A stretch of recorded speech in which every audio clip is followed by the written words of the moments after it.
In today's video, we're going to be talking about something that's very important when it comes to manifesting what you want. And that is letting go and releasing anger, grudges, resentment, jealousy, bitterness, hate from your body.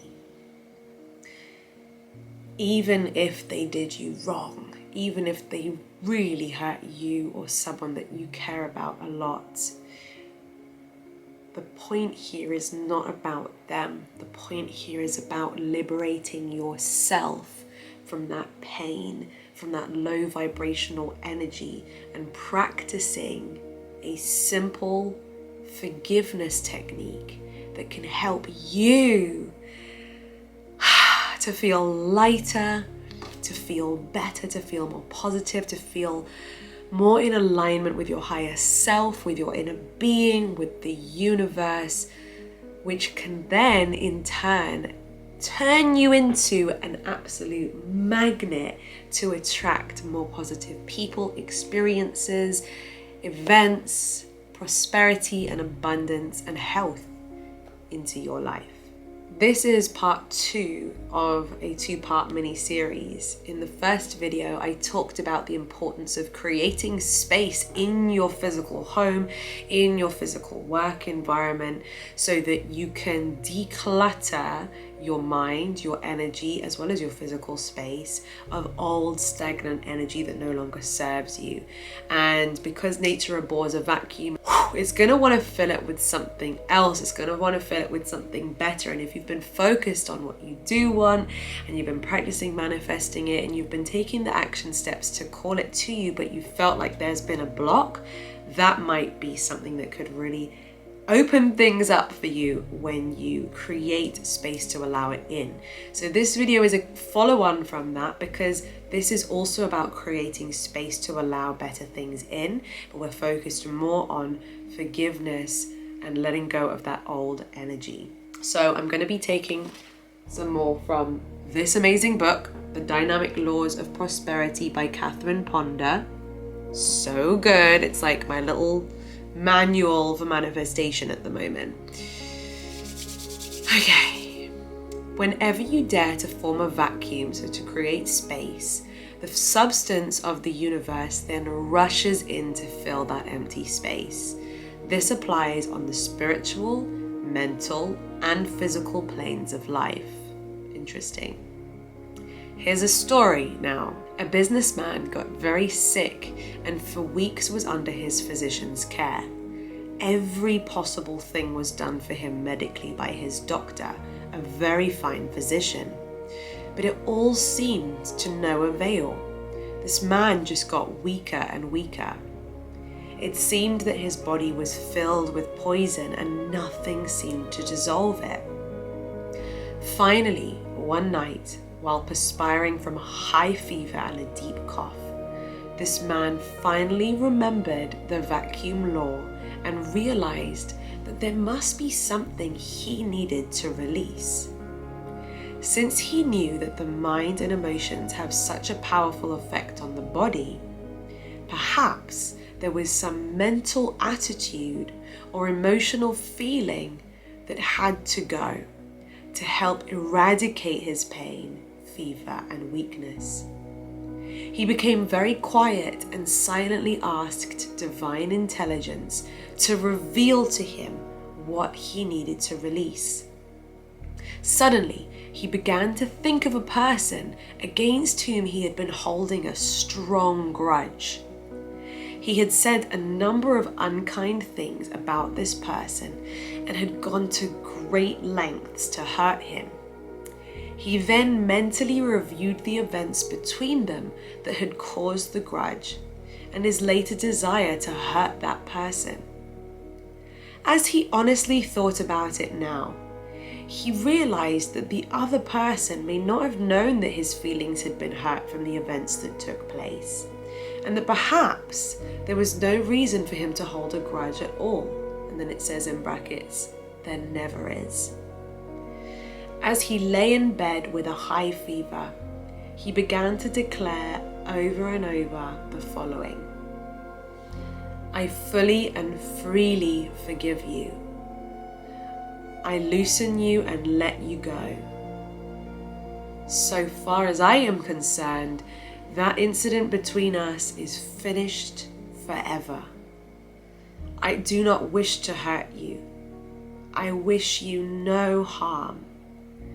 I am free and you are free, and all again is well between us. In a little while, a feeling of peace, quietness, and release. In a little while, a feeling of peace, quietness, and release came over him. Goosebumps. For the first time in many nights, he slept peacefully. The next morning, his fever was gone, and his physician declared that the poison had miraculously left his system overnight. At long last, he was on the road to recovery. Through forgiveness, this man had formed the vacuum needed so that his new life could restore his body to health and restore his mind to peace.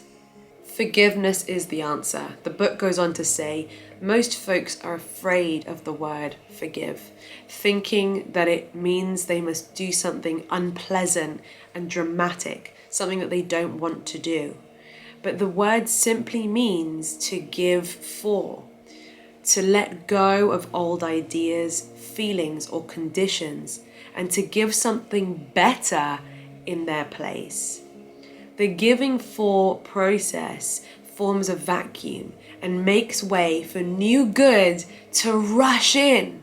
So really it's a good thing, and it has nothing to do with the other person and what punishment they may still deserve in your eyes, and it has everything actually to do with what you give yourself, what you give away, what you forgive, and what you then create space to give yourself in return. I have discovered from talking with hundreds of people about their problems and from corresponding with hundreds more that inevitably, when a stubborn problem does not yield, it is because there is a need for forgiveness. Ooh, who's having feelings right now? I've further discovered that if only one person connected with the problem will start the action of forgiveness, all concerned will respond, be blessed, and the solution will come.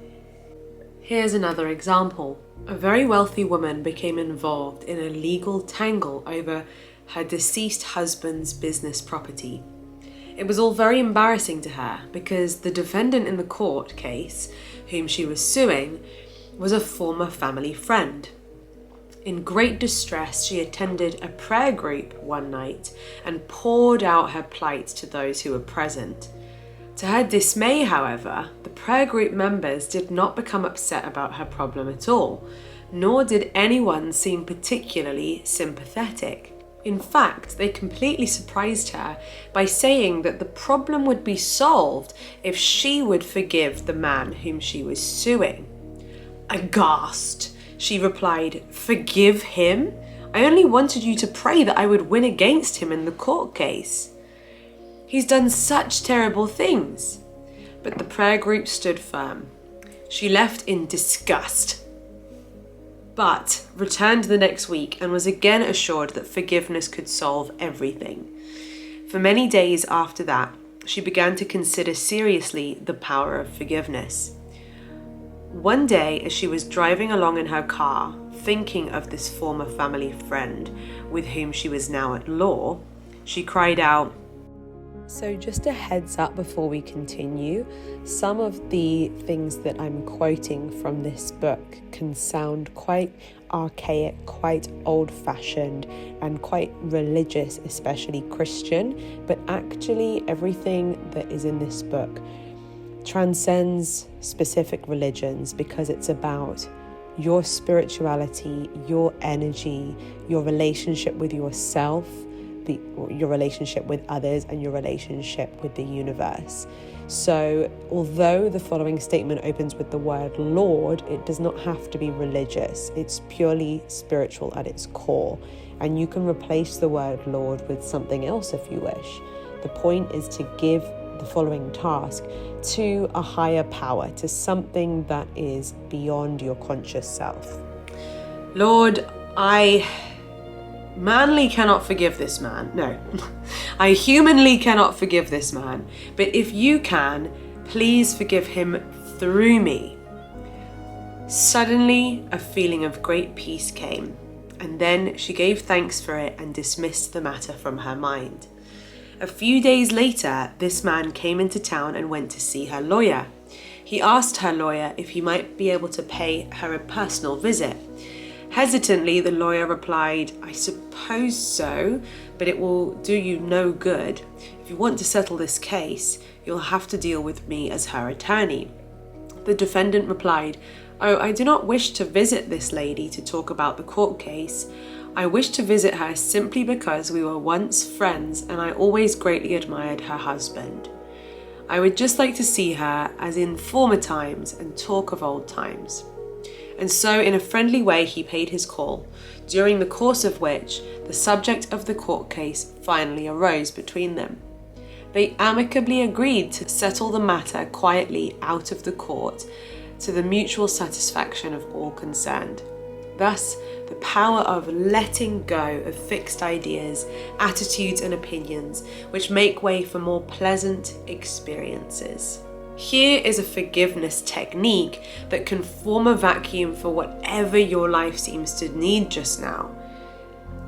Sit for half an hour every single day and mentally forgive everyone that you are out of harmony with, feel badly towards, or are concerned about. If you have accused anyone of injustice, if you have discussed anyone unkindly, so if you've spoken badly about anyone, if you've criticized or gossiped about anyone, if you are legally involved with anyone, mentally ask for their forgiveness and forgive them. Subconsciously, they will respond. In like manner, if you have accused yourself of failure or mistakes, if you're being mean and cruel to yourself, do this practice to forgive yourself too. Forgiveness can form the vacuum that will undam your prosperity and success, like literally a dam, undam. Mentally declare to others, and then it gives a little example of what you could say. God's forgiving love has set us free. Divine love now produces perfect results, and all is well again between us. I behold you with the eyes of love, and I glory in your success, prosperity, and complete good. That's some pretty old English, so I took the liberty to translate it into what we'd probably say today. It would sound something like, "The universe's ability to love and forgive has set us both free from this pain. Divine love now makes everything perfect for both of us, and all is well again between us. I see you only with love, and I genuinely wish you a life of success, prosperity, and all good things." If you feel like there's maybe someone who you've been thinking badly about, maybe someone where whenever you talk about them, it kind of ends up turning into a bit of a slating match where you're rehashing and telling others the terrible things that this person did to you so that they, join forces with you in disliking this person. As good as that kind of might feel in a really low level way, really that if you had the courage and the strength to let go of the whole thing, to rise above the whole thing, to take the high road for yourself, to be able to feel like your entire body and vessel is filled with peace and happiness and love and joy, and that there is no dark, yucky energy living within inside you because of these thoughts that are festering about other people. If you can forgive yourself and have the strength to forgive others too, and in this example, it suggests that you actually practice it for 30 minutes every single day, this could be the doorway to so much abundance and so many blessings. And all of those manifestations that may be feeling stuck might just be on the other side of forgiving others and forgiving yourself too. If you enjoyed this video, don't forget to give it a big thumbs up. Don't forget to hit the subscribe button and ring my bell so that you never miss another video. If you're interested in working with me, all the descriptions are down below in the description. The links are down below in the description. Thank you for being here. I hope you got value. Let me know in the comments. Until next time, bye.